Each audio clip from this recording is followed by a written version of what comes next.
Hello. Hello. All right. Hello. All right. So we made it through the countdown. Let me turn off this.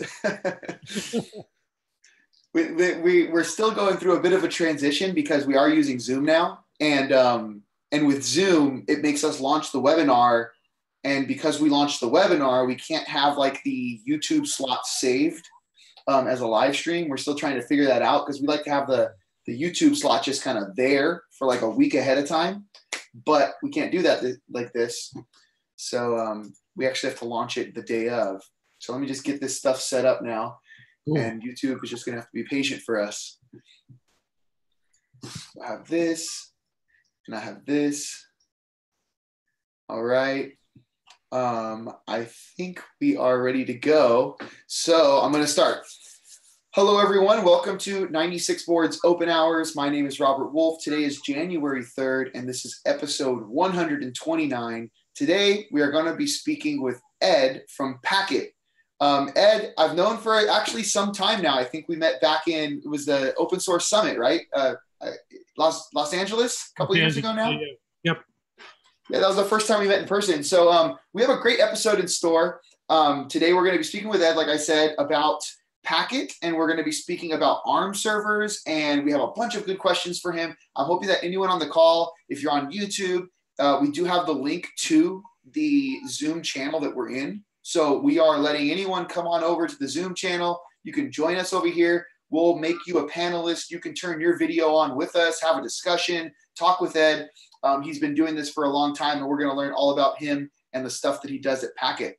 So that being said, Ed, I do have to just run through a few announcements. Is that okay? Give me one sec.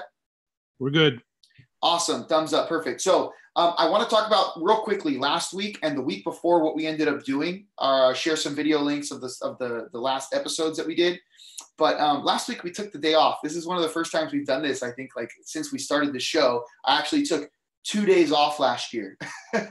So 2 Thursdays off last year. Last week we didn't have an episode. The week before that, we had a great tech talk. It was really fun. We kind of just hung out in the channel, and I'm just going to start sharing these in the Zoom channel, but then Sahaj will move them over to the YouTube. If I can find out where the chat is. There we go. So chat, and this goes to all people, all panelists and attendees. So these are some links to the videos that we had last week, 2 weeks ago, and the week before that. So we did a tech talk with kind of the team. Sahaj was there. A bunch of other people were there. And then we did an interview with Douglas Estevez. I'll put Douglas. Really fun to talk to him about IoT makers and the work that he's doing down in Brazil. We've had one blog be released since we got back from holidays. That was about Debian snapshot image for the high keyboard. And this is actually really cool work that Mani did. So maybe if we have time at the end of the episode, maybe Mani can talk to us a little bit about that.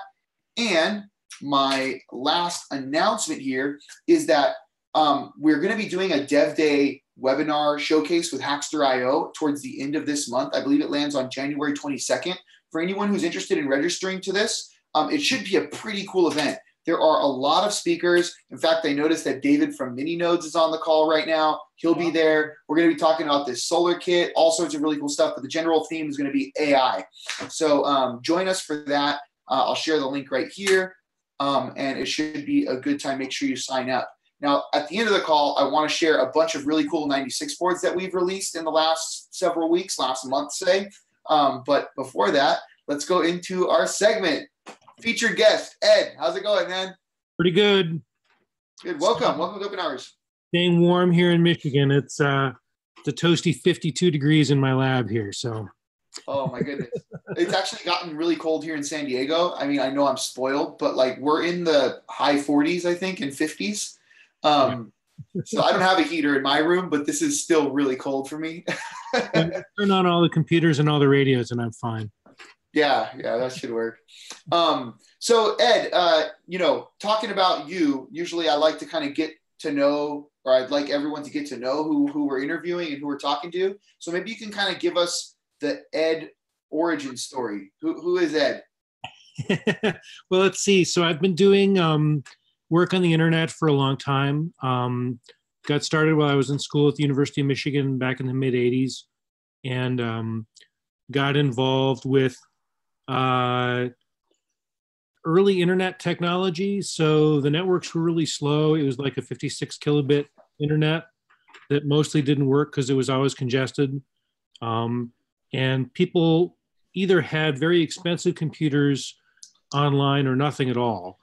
And I was working on IBM PC class machines back in the day and found a bit of software from a fellow named Phil Karn, KA9Q, which was a internet network operating system for your PC. And Ethernet cards it would work with radios, although I didn't have a radio license back then.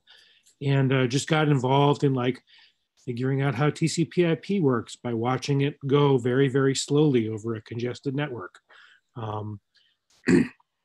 And took that. I've done a whole mess of jobs in the last 30 years, worked for Cisco for a while, ran an internet service provider for a while, got involved with very early internet electronic commerce, a company called First Virtual Holdings. Took a detour into the news industry and worked for a local newspaper for a while, which very much helps the process of writing a bunch of words to a deadline. And then was working a couple years ago on a solar thermal power station, which had a Raspberry. We decided to put a Raspberry Pi in the middle of this solar farm to act as a data acquisition device and as a controller. So that was the sort of first time I had worked with small ARM class devices. And we pretty quickly discovered that the real challenge for these systems was not how powerful they were for the tasks that they were doing, but the difficulty was getting a development environment for them so that you could actually cross-develop on things and not have to drive 100 miles to the station out at the side of a highway in an unheated garage to try to update it. So just working on development environments for, in this case, it was a Pi 1. It was a 512 megabyte single core ARM v7 machine. I guess you'd call it a machine. And then after doing that for a couple of years, the project kind of tailed away, but still interested in it, and got involved. I've been using Twitter for a long time, and struck up a conversation with a fellow named Dieter Reuter, who does a project called Hypriot. They were working hard at it for a couple of years, doing this project of cross-development environments so that you could build a full operating system and load it and configure it and everything and build it on a fast machine. And he introduced me to the folks at Packet who had this, at the time, brand new 96 thread or 96 core server machine. He said, you got to try this out. It's so fast, because I had been used to these little tiny slow things. So got involved with that. The story diverges there a little bit. Jacob Smith, who I work with at Packet, claims that he discovered me on Twitter. I think I discovered him, but in any case, it worked out. And got involved on first just as a beta tester of this new, at the time, new Cavium Thunder X system. I did what I normally do. You download some software, you try it out. It doesn't quite work sometimes. You go to GitHub, you find the project, you open up an issue, you explain what your circumstances are, and you try to diagnose it as best you can and look for some help, knock over a bug, get things to work, and then move on to the next thing. So after doing that for a couple of months, just as a beta tester, got a little bit of funding from Packet to continue that, and then worked up a project proposal to ARM to actually do the whole Works on ARM project, which involves some combination of being very enthusiastic about the things that work perfectly well on ARM and telling use cases and stories of ARM server successes, and then the day-to-day nitty-gritty of keeping track of uh, dozens, I think the sort of low hundreds of open source projects, and making sure that at every step along the way they do a better job. Quite the path. It's quite a trajectory. You know, I have to compare the little single board computers that you have behind you on that display there. Like any one of those machines is faster by far than the VAX 11750 that I got started on. Right? Yeah. It might, you know, it's a complete replacement for that sort of like, you've got a machine, it's not very fast, but it's doing a lot of things. You're going to sit in the corner, you're going to babysit it, you're going to, you know, except that they're like 35, you know, they're like 30, 50, $80 and they're tiny. So that's crazy. Yeah. These were, you know, in my memory, these were, you know, $30,000 machines, not $35 machines. I've told this story several times.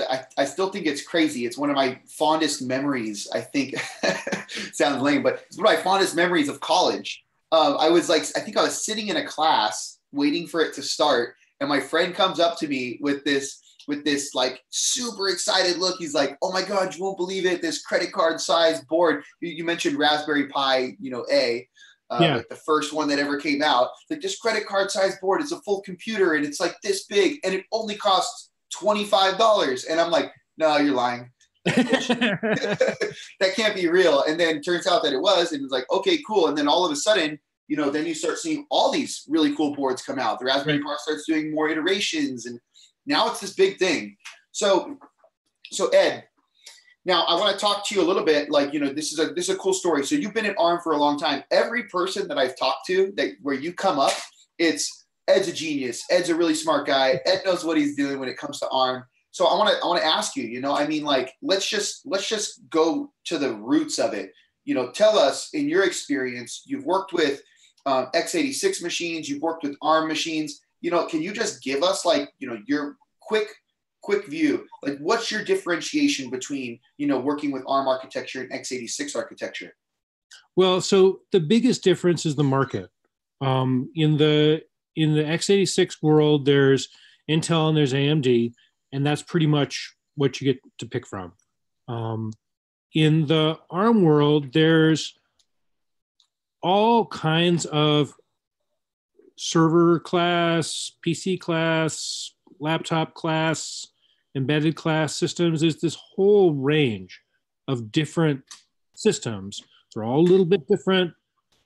Some of them boot really easily. Some of them are a little bit crazy to get started. You know, each one has a slightly different design. There's a bunch of different designs. Some people do their own. So it's just a lot more diversity, a lot more variety. In the x86 world, things have pretty much homogenized around the needs of Microsoft and around the needs of server folks. In the ARM world, there's a lot more differentiation that maybe doesn't add too much value sometimes, but there's just a lot of differences between things. And then the biggest difference between the ARM world and the x86 world, in my view, the ARM world has a bunch of little things and enough big cores to be, so there's enough server class stuff, there's enough embedded class stuff. In the middle of the market, where you'd be looking at, you know, the class of machine that you'd sort of characterize as a powerful desktop, the ARM world is just missing that. The Intel world has a bunch of these NUC shaped and sized machines, 16 to 64 gigabytes of memory, a modern processor, enough storage to do something fast, you know, basically a unit of computing that's fairly powerful, that's a couple $100 or more. The ARM world doesn't have that class of system. And so it's been challenging to sort of bridge that gap between, like you say, 25, 35, 55 small single board size things and 1U, 2U rack mount servers, trying to find that sweet spot in the middle and, prepare for the eventual day, prepare the software stack, which has been most of what I've been doing, prepare the software for the day when that sort of device emerges to be what people are using. Yeah, you mentioned the Nook, and I was actually just trolling my Twitter feed, right? And I just noticed a post from John Masters, and for people who aren't familiar with John Masters, Red Hat extraordinaire, working on ARM servers for a long time now. He actually wrote a post, and I can quote it because I went and searched for it real quick. But it says, "We need an ARM Nook that is under $500. At most, 1,000 is acceptable. It needs to be 500 higher. And workstations are great, but they are more niche market." This is kind of a big deal. Like I've heard people talk about this for a long time. Getting that powerful, machine that you can work with at a low cost, right? Because right. Even 96 boards released the developer box. I don't know if you saw the one from Socionext. Socionext, yeah.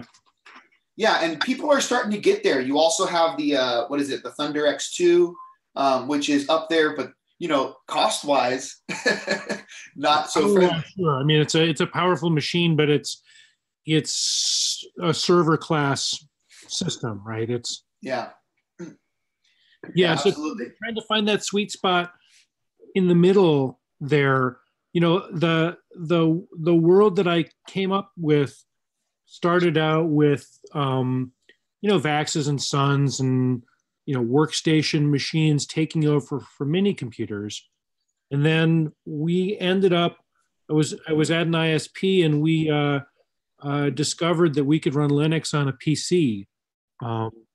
And at that point, Intel was only doing desktop stuff at best. They were doing PCs, and no one ever thought at that point, 1991, that Intel would be the dominant force because they had these stupid little computers. So, I very much believe that that ARM has a substantial opportunity to go upmarket, like take everything it's learned from the world of single board computers and embedded systems and make things that are bigger. But you sort of have to move your way up the food chain, right? Get someone to be convinced that the $500 machine is for them. That's a challenge. No, so I like, when I was asking you a second ago about, ARM x86, I like that you mentioned, the diversity, right? Because that's kind of what one of your main points was, like the diversity in the ARM ecosystem versus what you have in the x86 ecosystem. And I just want to let everyone know we are going to go into talking about Packet and all sorts of other cool stuff. But I wanted to just bridge this gap here. What happens? You have a lot of experience in this. Like you've seen this technology evolve. Like, are we looking down the barrel of, the ARM ecosystem transitioning into somewhat like what the x86 ecosystem looks like, where like, these big companies start eating each other, and then maybe you only end up with really two of these big SoC vendors. No more is that diversity there. I don't think we're going to end up with two SoC vendors. I think ARM as a company is always going to be prepared and ready to license technology out to folks. But I do see a certain amount of, especially in server class systems. So in the server class world, Cavium and Marvell, I'll mention Qualcomm because their IP is still in the world.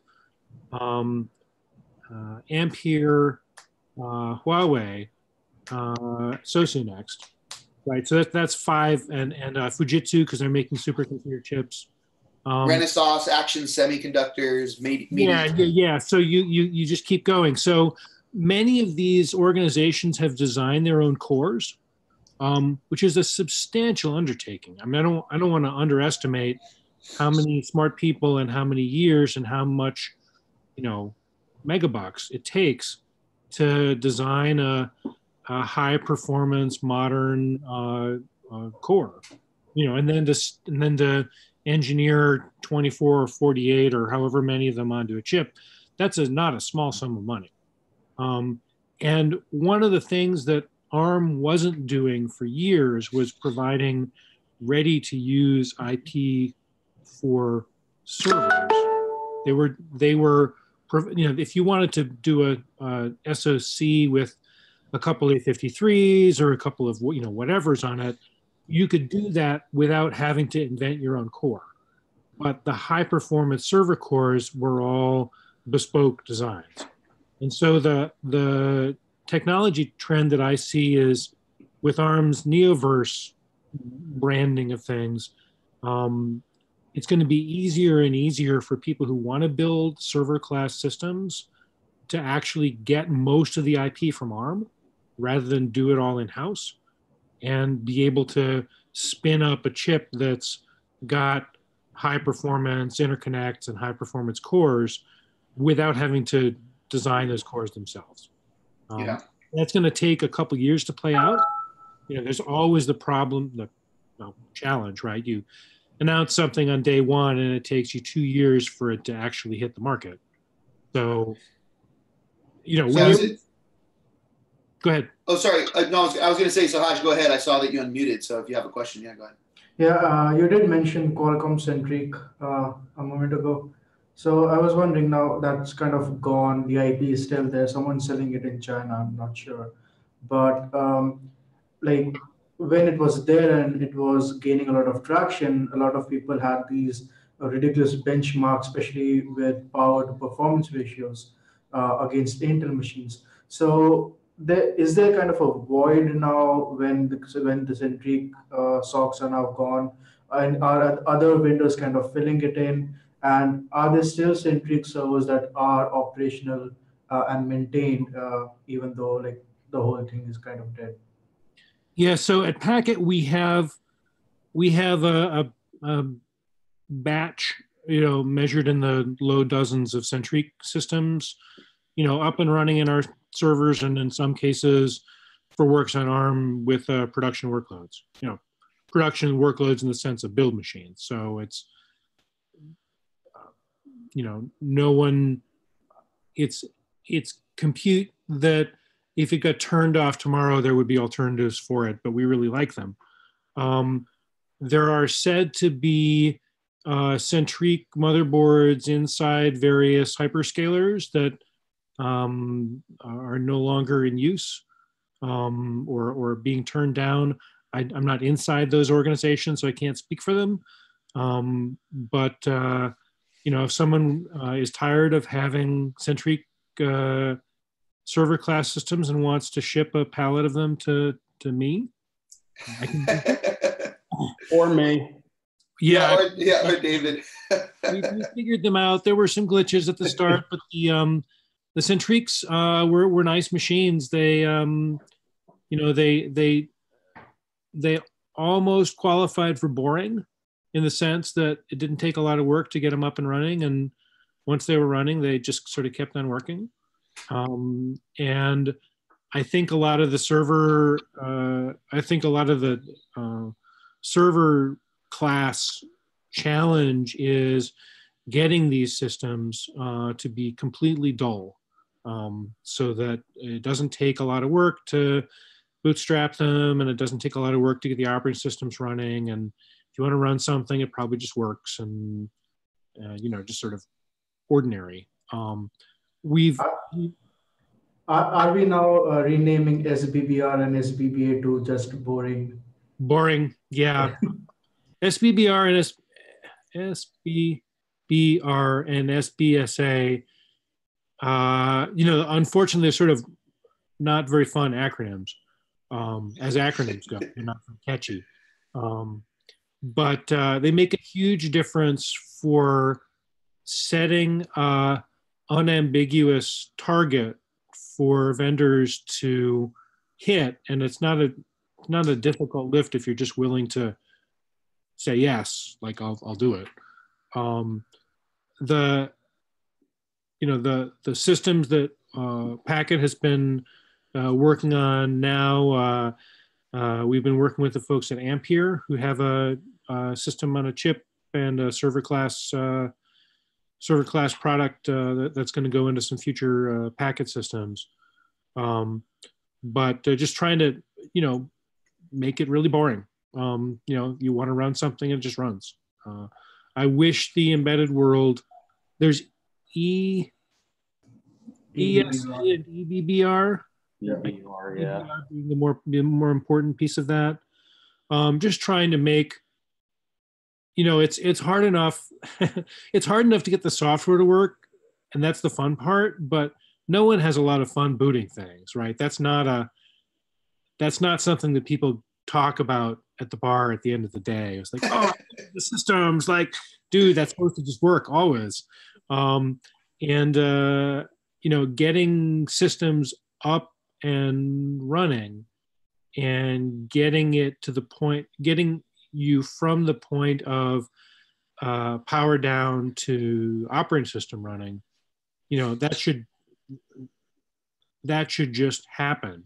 And it unfortunately takes a lot of work to shave the seconds off the boot process and make it very reliable and make it very ordinary. But that's the critical work. I mean, that's probably the biggest problem in the embedded space is just how much diversity there is in the boot process.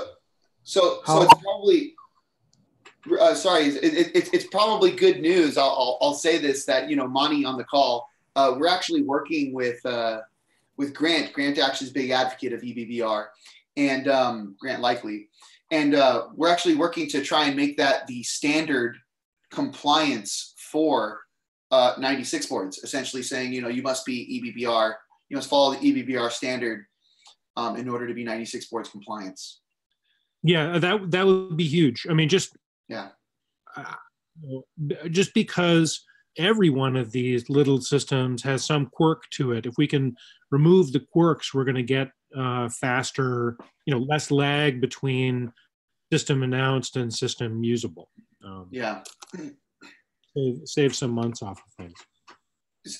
So we kind of grazed over this, but I think it's time to talk about Packet, right? Because we never really did an introduction. Yay, Packet! We never really did an introduction to it. So maybe you could kind of tell us what is Packet? Yeah. So Packet is a So there are hyperscale computing environments that have like enormous fleets of buildings that have systems in them. I guess in our latest newsletter, we described Packet as a subscale, not hyperscale hosting provider. We've got equipment in, I think it's like 19 data centers around the world, a mix of Intel, AMD, and ARM-based systems.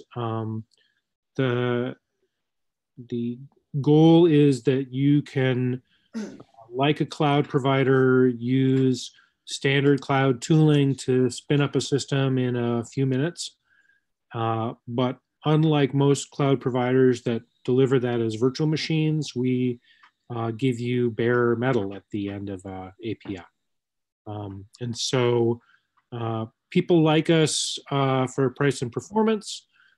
People like us because we have interesting devices that are hard to get and hard to get your hands on in raw format. It's much easier if you're setting up a lab or doing some tests or doing some benchmarking to spin up a machine, have the whole machine, do your work and tear it down. That compares very, very favorably with, shipping a box into your lab.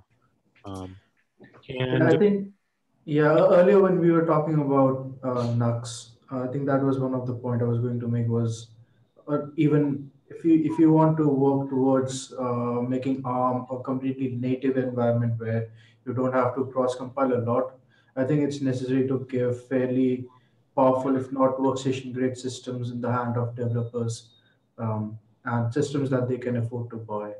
So I think having bare metal servers comes as close as possible to getting a system directly in their hands. Yeah, we've had really good luck, on the ARM side of things, on the Works on ARM project in particular, which I can sort of describe.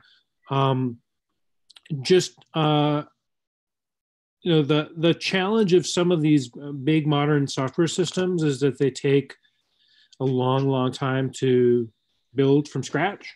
And if you're doing continuous development and continuous integration on a compiler or a orchestration environment, or something substantial, any change might require an hour or 2 hours of system time, even on a fast system. On a slow system, it might be that you can only afford to build your dev environment once a day or once a week, because it might take 2 days to hit the make command. And so one of the things that I've been focused on in the Works on ARM project is finding those fundamental building blocks of people who are doing development work, and make sure that they have access to the fastest hardware practical, so that they can cut their dev cycles down to the point where their development process can keep up with the hardware.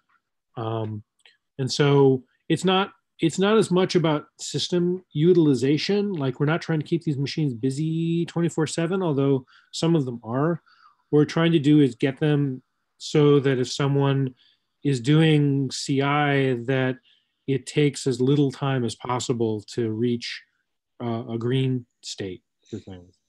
So we've worked with, on the operating systems front, we work with the folks at Alpine as sort of one example of things, making sure that they've got dev cycles to do their builds.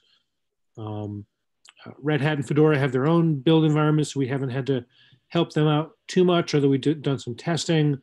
We run Ubuntu a lot, so both Ubuntu and Debian projects have had some work with on Packet, especially the Debian folks, and then a couple of other not smaller operating systems, but there's a variety of OS systems out there. I have regular conversations with the FreeBSD folks, a couple of other BSD flavors, talking to people there.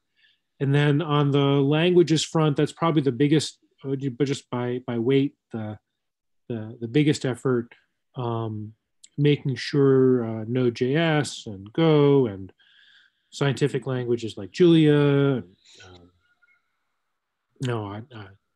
Haskell. We just turned up Haskell the other day and gave them, got them a machine that could build their system in an hour and a half from scratch, which was a big advance over the previous environment they had. So, part of the bootstrapping process for a new architecture is being able to run, big software systems on it, and to not just run them, but actually develop them. And there's some limit to how much people will wait every time they check something in before they're willing to say that it's okay and the light turns green. And so that's been the big challenge. Nice. So I have more questions. I want to kind of keep it on the Packet theme here.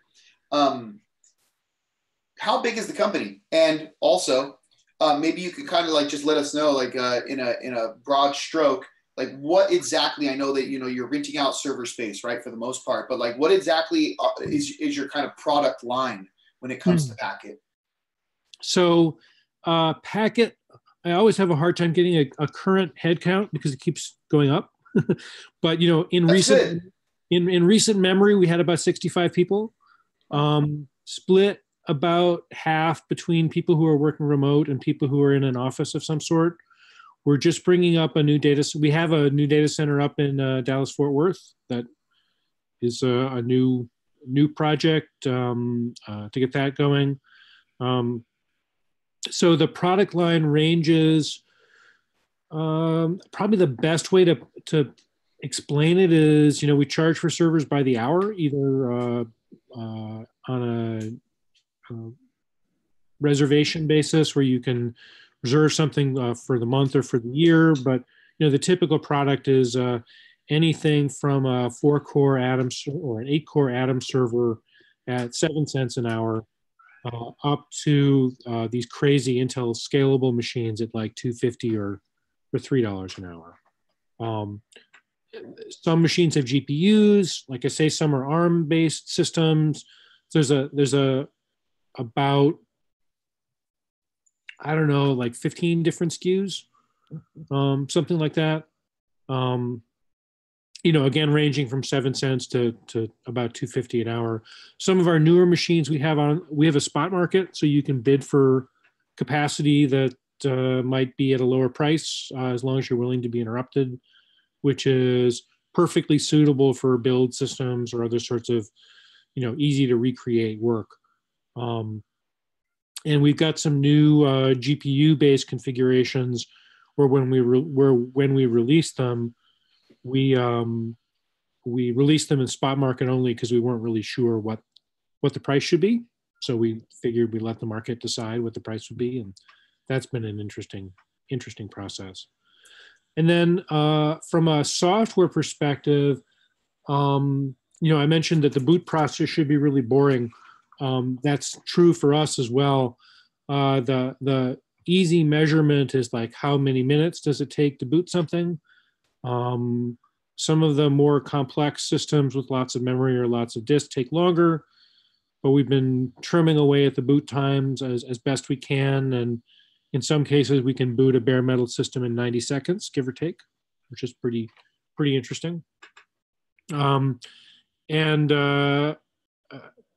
The interesting thing about Packet's network is that it's all layer 3 by nature, and so it's and we fully support BGP, so it's fairly easy to develop and deploy a global infrastructure using Packet, and just use BGP anycast routing to find the closest server. So people have been pretty happy about that as a strategy for like, how do you spread workload out over a bunch of the world. And then the latest thing that we've been working on at Packet is edge compute. So the idea there is that you're looking for data center locations that are different from the big hyperscale setups. The data center locations are going to be smaller. They're going to be closer to people. They're going to be more scattered around, like in environments that people don't normally think of as data center locations, like the base of cell towers. And we've been working hard to design hardware that's suitable for these sort of more rough and ready situations where you don't have to have someone with a PhD in cable management to rack up a rack of servers. But so, I'm sorry, I don't want to, sorry for interrupting you there, but like, yeah. I mean, you're saying like edge compute, and you're saying, finding essentially like, I want to do some edge compute, right? And I look for a location that's closest to where I'm trying to do my edge compute, because as far as, I mean, I guess that we're taking edge to, we're saying that you can be on the edge 20 meters back, basically. Yeah, so we're looking for locations that are interesting from the network perspective, where they might be either underserved or where you can reduce latency, or simply where the economics are good, where you can put a little bit of compute somewhere and have it be managed as part of a global system and have it work out nicely. And the challenge is the compute resources that you want to deploy into these places have to be physically different from the traditional 1U rack-mounted servers that people have been selling since forever, in large part because you want to deploy them in places where you can't count on having smart hands to fix something if something goes wrong. And you really don't want to install equipment in a place where someone has to do a fancy cabling job to get everything up and running. And so we've been working with the Open19 consortium to their design for a easy to install, easy to maintain, low cable count, rack-mounted server and sled design. And we've announced that some of those, that's going to be our next our next focus on hardware, basically designing our own servers. No, that's cool. That's actually really cool. I mean, Edge is kind of like I feel like it was a buzzword like maybe 2 years ago, but there hasn't really been much. I at least since it was kind of a buzzword, there really hasn't been so much stuff coming out. Like, it was a buzzword, and then like okay, it kind of faded off. You had AWS Greengrass coming out. I haven't seen much going on with that lately. And so, it's very interesting to see people still pushing this. And I really like it, especially when it comes to a lot of applications that we're going to be looking down the barrel of like in the very near future. You need more edge compute. Yeah. So the obvious one is 5G, where the architecture for that cell service really depends on having compute close to the high bandwidth radios that are there. You don't want to have to backhaul all of that radio bandwidth back to a central device if you can instead do your work at the tower.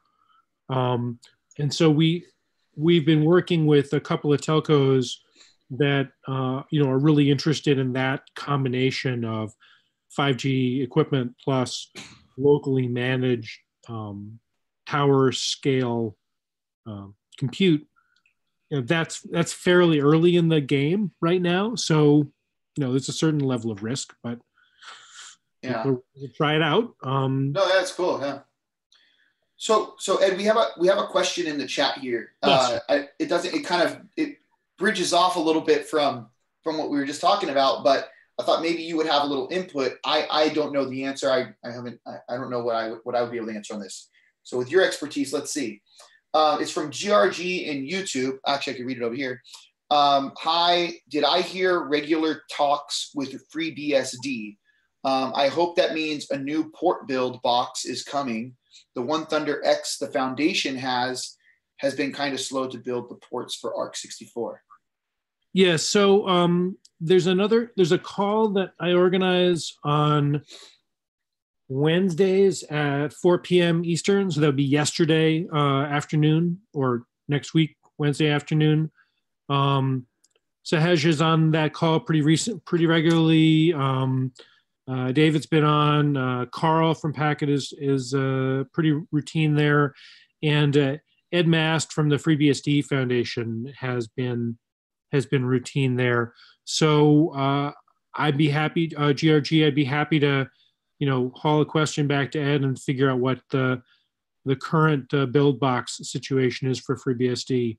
I know that generally building an entire operating system is one of those grand challenges where you have this combination of lots of little jobs that need to execute fast and a bunch of big jobs that take seemingly forever.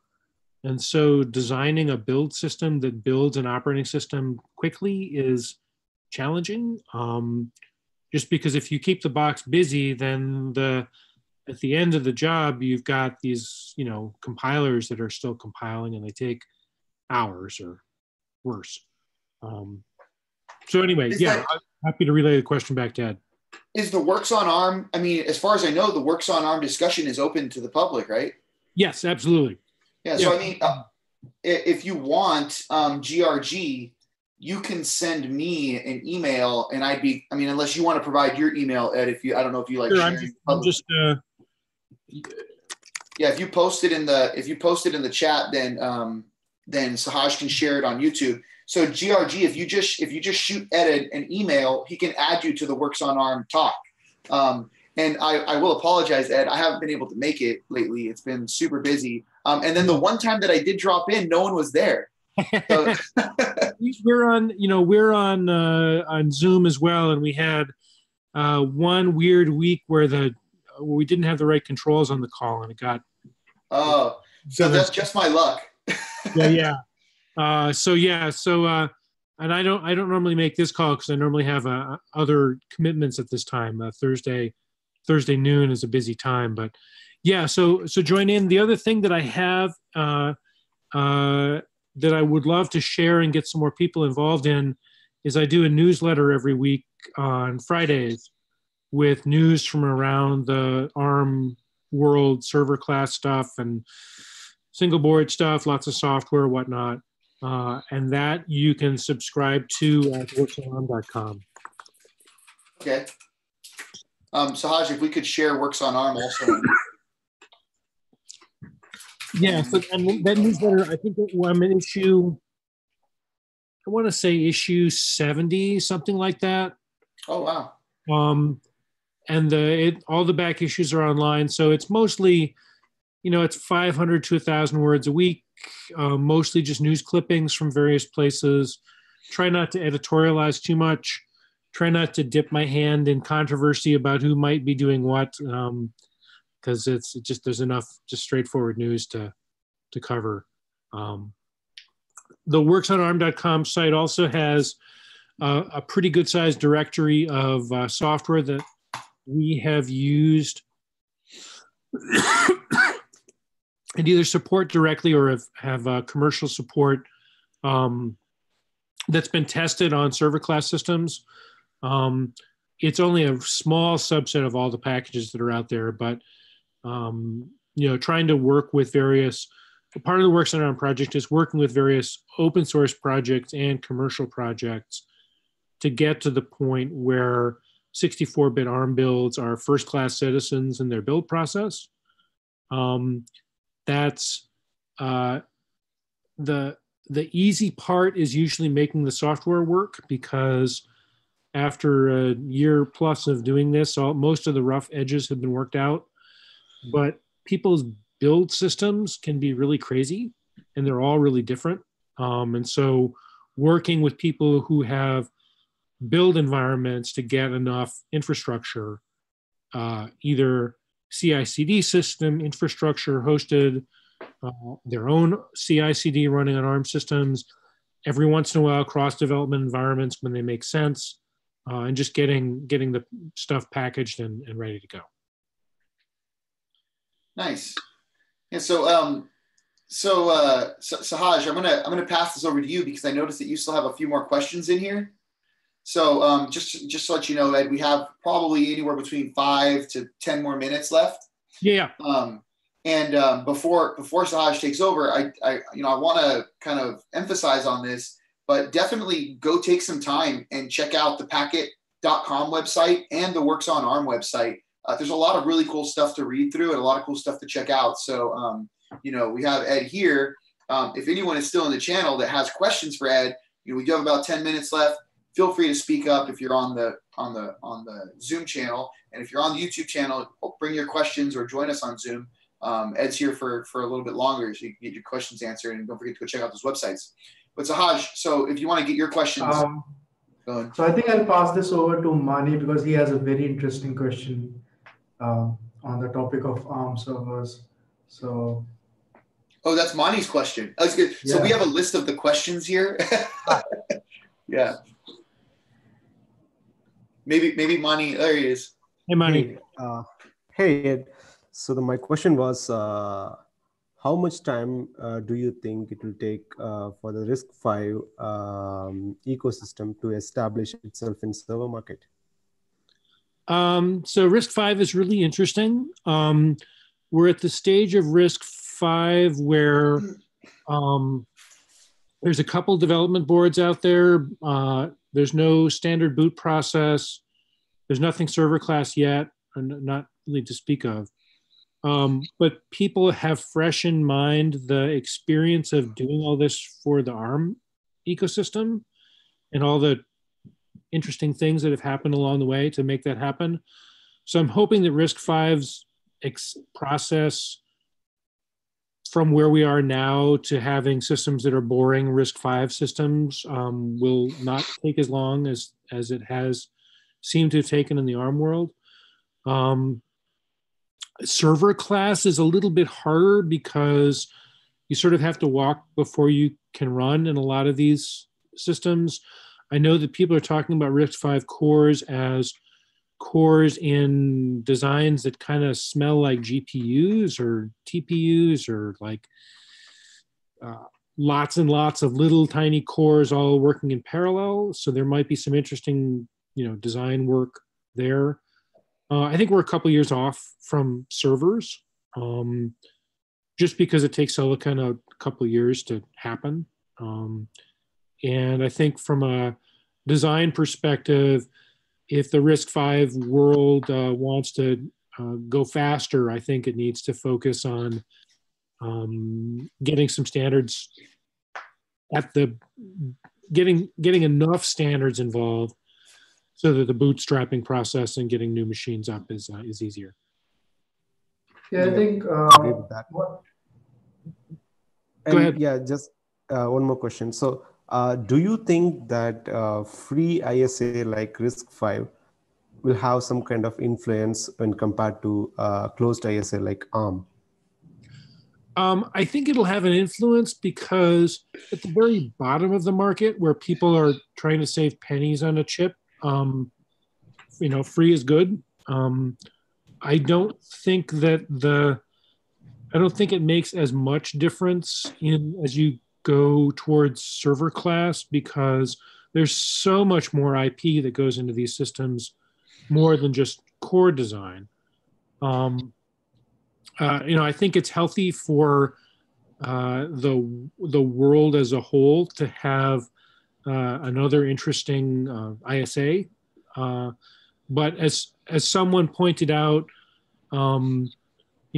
being able to really do development on a given architecture involves having substantial machines that you can build that you can build your compilers on, for instance, and rack mountable, easy to network boot systems.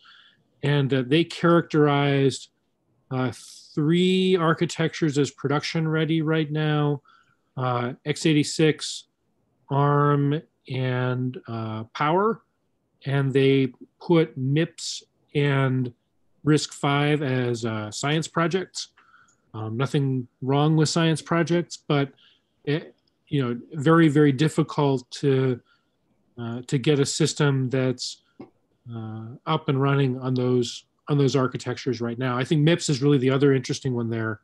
They just announced open source in the cores for that, but people have just complained it's very hard to do development for MIPS because it's very hard to find a box that's fast enough to build on. Because the ISA just, the silicon is really not kept up. So I think it's, we've got a couple interesting years ahead of us. I think it's much, RISC-V is really interesting in the embedded controller space. And I think it's, there's going to be some innovation coming from the RISC-V space that's going to be shaped differently from innovation in the ARM space, just because of the openness and people are going to be willing to try things out. That answer your question, Mani? Yep. Thanks a lot, Ed. Good. I mean, I'm by no means an expert on this stuff, but just watching the enthusiasm around RISC-V and the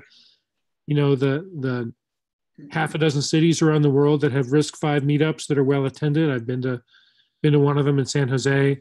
Lots of interest. Translating interest into production ready stuff is a very different step.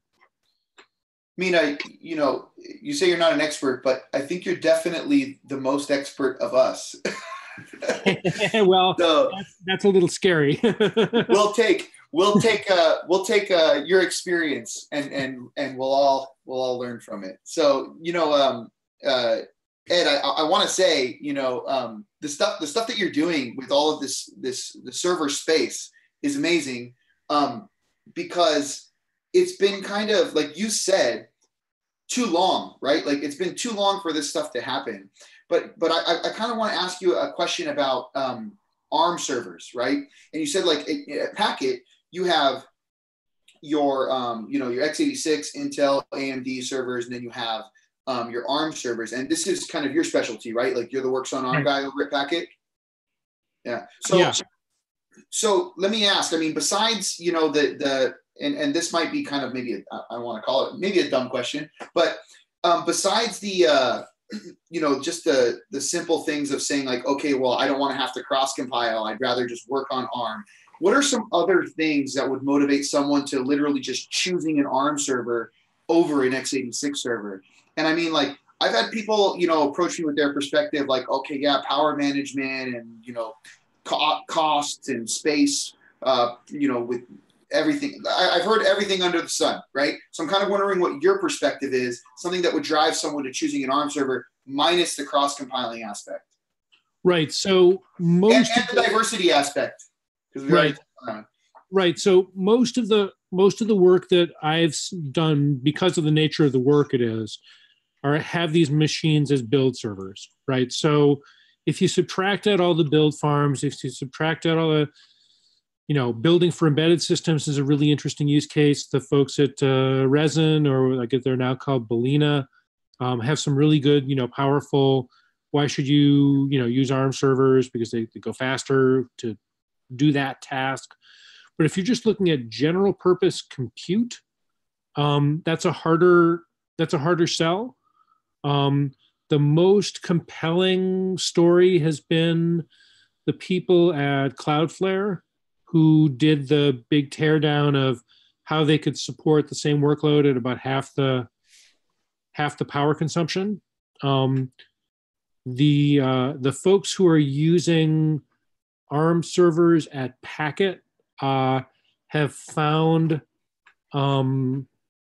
just because of the way we announced it and the way we priced it, it was the cost-efficient way to get lots of memory for a system, because you're spending less on your processor and you can spend more on the memory, and the memory performance of most of these systems is really quite good. So you have an IO bound, memory bound, but not CPU bound process that works pretty well. Things like terminating lots of connections on a front end for a network service or whatnot. But so, I'm sorry for interrupting, but so like I guess maybe I'm fishing here, but I was at the Qualcomm campus here in San Diego not too long ago, and they had two laptops, right? It's called them, I think, they were Chromebooks. What was it? Qualcomm released their, I think it was like an 820 Chromebook recently. Oh, you have it? No, I don't have it, but they've got a whole big line of super power efficient, always on internet. Yeah, always connected. Yeah, always connected.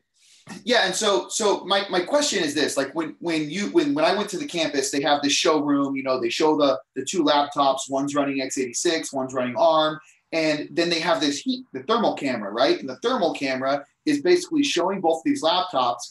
The x86 one's just freaking glowing, and then the ARM one has like a nice little glowing spot, but it's blue all around. Like it's you can basically relate or correlate heat dissipation to energy loss. Right. And so essentially you're saying that these ARM devices are able to last longer. Right. So, I mean, like if you applied this to a server farm, you walk into a server farm that's full of ARM servers, that room's going to be less hot than the server farm that's powering the x86 servers. Right. Which, I mean, are you getting the same compute, though? So there's trade-offs in all of these things. Right. If you're running a Thunder X2 system full bore with a full complement of memory and a bunch of SSDs and like everything in it, that's not a 5-watt device, right? Yeah, but the SoC is. Well, it with any of the SoC SKUs, you have a lot of performance and power tuning available to you. If you want to run it at full performance, like if you want to turn on all the cores and have them all run at the highest clock speed, you're going to consume considerably more energy than if you detune it a little bit. So it's not linear. The curve goes up the more performance you try to squeak out of something.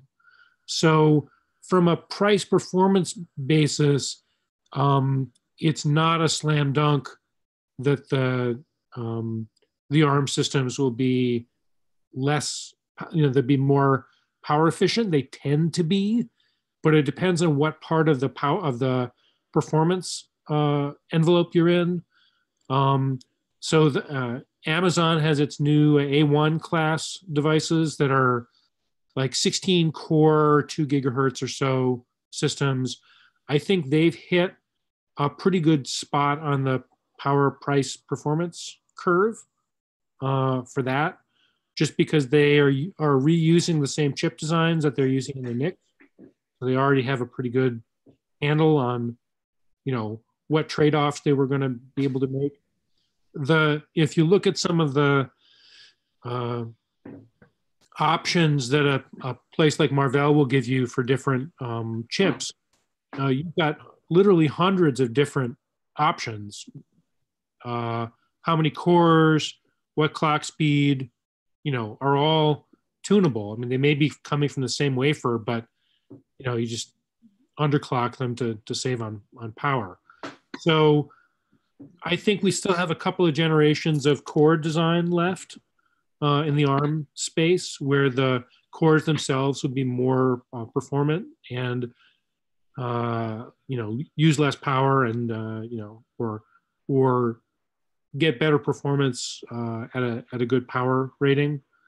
In the server space, the goal really is to just be completely boring, to have systems that look and behave just like their x86 cousins.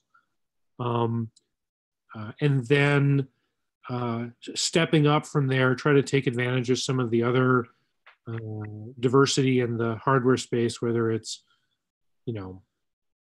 accelerators or on-chip algorithms that go really fast or what have you. I don't want to, I think we're still at the stage where we're developing the ecosystem. Some of the chips are really boring, but most of them aren't. If your use case fits inside the systems that are out there right now, I think ARM is just definitely worth looking at. Certainly from a longer term perspective, I think it always helps. I've always been a fan of portable software, right? So you don't have to be completely dependent on one vendor for the work that you're doing. And so that every time you're doing a design, you can look at the whole landscape and not just the thing you had before to get the workload you want done. Yeah. About the ARM server world, I mean, to be super honest, the thing that we've been most frustrated by is just availability of parts. You want to buy a server or you want to design a server, how many vendors can you go to for parts, and how long is it going to take for you to get them, and will they all be in business in the time frame that you're making decisions? And the Qualcomm experience, was, I don't want to call that a setback because I think other vendors have stepped into the fray, but it would be a lot easier if we could buy Centriques. It'd be a lot easier. Yeah, I mean, that's kind of that's one of the perfect examples, right, of like what you mentioned, but it's also kind of an example of why 96 boards came to be. I mean, if you look back at the history, 3.5, 4 years ago, it was high cost, high lead times, and variety. We wanted to tackle that issue. It's like, let's put all these bleeding edge SoCs on a standardized form factor, bring down the cost, and there you go, and bring down the lead times for these boards. Yep, and also bring down. I think your next challenge. I'm really super interested in the eBBR stuff. Bring down the lead time of getting a full software stack up and running. Software compliance, Monty, you hear that? It's been something that's been in the works for a long time. So finally, it seems we're going to start trying to move forward on it. We've always had a hardware compliance. We've had somewhat of a software guideline. We've tried our best to make sure that, 96 boards, what we want is we want open source, we want upstream, we want people to be able to, like you said, boring is better, right? In a lot of cases. And so we want that experience to cater to a lot of these big operating system communities and operating system layers, application layers, et cetera, enabling people better development environments. And Right. that's kind of the goal. Yeah. No, I think it's a great goal, and trying to go up the stack, hardware standardization so they're easy to plug into each other, boot standardization so that they're easy to get into a kernel, and then upstreaming all the kernel stuff. I mostly take over once the system gives you a prompt. Most of my work has been post boot, but it's very clear that just that continued emphasis on you take something out of the box and how long does it take you to get it to the point where you're running Kubernetes or something. So Ed, I think we have to kind of start closing out here. I do have one more question on the chat. Then I'm going to give you a chance to kind of close out any plugs or anything you'd like to say. But this is from GRG. He says, you probably can't answer this, but when will ThunderX2 and Ampere eMag be generally available on Packet? So we've announced that our new microserver design that's going into these Open 19 sleds is going to be all three of Intel, AMD, and eMag. That was I think the target for that is first quarter this year, but I don't have a specific date and I haven't seen those servers yet. So I don't want to promise a particular date, but I do know that that's in the works. ThunderX2 is going to be a lot more limited. We've got a handful of servers that are in our Works on ARM project for projects that people can describe what they'd like to do, and we can consider it. But at this point, based on the, ThunderX2 is a super interesting machine. But for what we were thinking of for a general purpose compute for Packet, it's much more of a high performance computing device than it is a workhorse device. It's kind of hard. It has been harder to understand how we would bring that to market as a sort of a standard part. Yeah. All right. Well, hopefully that got you there, GRG. Thank you for the question. GRG, definitely send me an email and we can sync up. I think there's a bunch of things we can talk about. So awesome. So Ed, now it's before I do my little closing announcements, we did go like 7 minutes over. I'm sorry. I hope I didn't eat into no worries. Workday. Go ahead, closing remarks from you. Is there anything else that you wanted to talk about before we close out? This is where I talk about my SoundCloud, right? This is where you get your plug. You've already endured my Sahaj and mine my questions for an hour. Now you get your plug. Yeah. So the plug is I suppose the best plug is follow me on Twitter. There's 2 accounts. There's at Vilmedi, which gets the sort of random stream of whatever I'm working on, which might or might not be ARM related. And then there's the Works on ARM feed, which is mostly retweet, but I try to scour the net as best I can for people working on ARM things and improve the visibility of what they're doing. So if you have an interesting project, definitely let me know. I will definitely share it with the various folks, either via Twitter or via the mailing list that I run. The mailing list has a couple hundred subscribers. I think we're up 225, something like that, including a bunch of people inside chip makers who you normally can't get a hold of. So I've been really happy with that result. And yeah, just sign up for a Packet account. Let me know that you signed up, and I'm happy to throw some credit your way. We're always looking for people who have an interest in bare metal compute, who can make use of the whole machine. And drop me a line. Awesome. There, yeah. So we shared that. Actually, we just shared the links to Twitter, to your Twitter accounts, and then I just signed up for your newsletter. I didn't even know you had one, to be honest. That's my fault. Sorry. But I'm excited about that. Cool. So yeah, Ed, thank you so much. It was a pleasure talking with you. you're welcome back anytime. So if there's ever any cool things that you end up doing or that you'd like to show us, if you're ever walking around one of your server rooms and you want to tune in and show us what's going on over there, that would also be awesome. But yeah, thank you for your time. Happy to do it, and look forward to syncing up with you again in the not too distant future. Yeah, Ed, before you go, can we maybe get? I still have a few more announcements, so don't go anywhere. You're welcome to. Okay, cool. So if you don't mind, real quick, I just want to share these few announcements, and then I'd like to take a selfie with you. So it's something I've been doing lately. So real quick, we did release several new boards these last couple of weeks where we've been kind of on hiatus for the holidays. We have the FPGA Mezzanine from Shiratech available on Arrow. All of these boards can, of course, be found on the 96boards.org website. One that was released, I believe it was just yesterday, was the Trezor Mezzanine.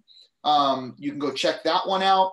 We have several consumer edition boards. One is the Parrot by High Chips, the Sophon Edge by Bitmain. So, I mean, if you're familiar with Bitmain and their work in the cryptocurrency world, I have one of them right here, and I haven't opened it yet. So maybe we'll do an unboxing next week or the week after. Actually, I got to do it sooner than that. So maybe Sahaj and I will get on a Tech Talk live stream and unbox that. That's a nice box. It's a nice box. It looks really cool. It looks like you bought it from Best Buy. We have Oxalis, which is an enterprise edition board. This one just came out recently, and the Wiz Trio, which is an IoT edition board. And they keep coming. We have like this list that's like this long with 10 point font. That's a lot.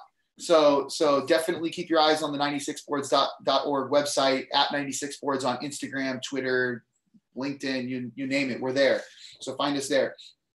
Last thing, next week, we will be meeting with some amazing people who built projects for the ARM AI robotics contest that happened through Hackster.io several months ago. It just ended. They've announced their winners. We have upwards of 6 people joining us next week. So it should be a very interesting episode. We're going to give each of them about 5 to 7 minutes to talk about their project, possibly show us a demo, and then we'll get to see all sorts of cool stuff. This is not just stuff that was done on 96 boards. We have stuff done on Raspberry Pi. And then we did have one awesome project that was submitted on the Ultra 96 FPGA board by Avnet with the Zinc UltraScale SoC from Xilinx. So there should be a lot of cool stuff next week. Definitely tune in, set your calendars.